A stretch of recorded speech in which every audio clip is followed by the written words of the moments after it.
భూమి 1,11,600 కిలోమీటర్ల వేగంతో సూర్యుని చుట్టూ తిరగడానికి పరిగెడుతున్నప్పుడే ఈ భూమండలం ఎన్ని కొండలు, ఎన్ని మహాపర్వతాలు, ఎన్ని మహాసముద్రాలు, ఎన్ని ఎడారులు, ఎన్ని అరణ్యాలు. ఎక్కడైనా కదలిక కనిపించిందా?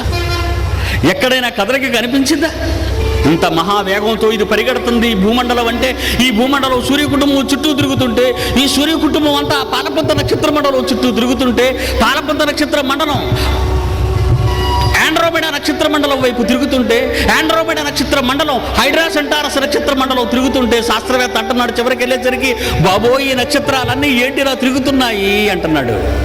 ఇంకాడికి అక్కడి నుంచి తెలియదు ఎందుకు తిరుగుతున్నాయో, కానీ బైబిల్ చెప్పింది ఎందుకు తిరుగుతున్నాయి, ఎవరు తిప్పుతున్నారు అనేది బైబిల్లో ఉందండి. అదే యెషయా గ్రంథము 40 అధ్యాయం 26, మీ కనులు పైకెత్తి చూడుడి, వీటిని ఎవరు సృజించెను, వీటి లెక్క చొప్పున సమూహములను బయలుదేర చేసి వీటన్నిటికీ పేర్లు పెట్టి పిలిచేవాడే కదా.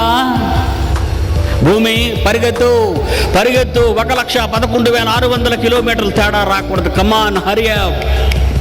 1400 సంవత్సరంలో యోబు అనే మహాభక్తుని చేత దేవుడు రాయించిన మహాజ్ఞానాన్ని చూడండి. నేటికి ఎన్ని సంవత్సరాలు? 2005. 1400 కలపండి టోటల్ ఎన్ని సంవత్సరాలు, ఎన్ని వేల సంవత్సరాల క్రిందట.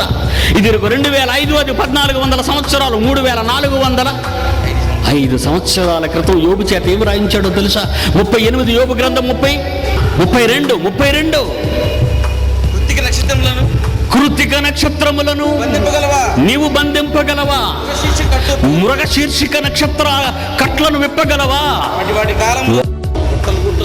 గుట్టలు గుట్టలుగా నక్షత్ర రాశులను వచ్చినట్లు నువ్వు చేయగలవా శాస్త్రవేత్త?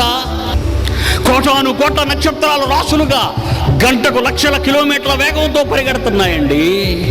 ఎందుకు పరిగెత్తాలి? ఎందుకు ఉయ్యాల ఊగాలి? నువ్వు నిద్రపోవడానికి. ఈ ప్రకృతి ఎందుకు పరిభ్రమణాలకు లోనవుతుంది? నీ మనుగడ సాగటానికి. నువ్వెవరు? సాక్షాత్తు సర్వేశ్వరుని ప్రతిరూపానివి. ఎవరు నువ్వు? ఒక ముల్లోకాల మహాచక్రవర్తి కుమారుడవు నువ్వు, ఒక ముల్లోకాల మహాచక్రవర్తి కుమార్తెవు నువ్వు. ప్రకృతి అంతా పరిగెత్తాలి.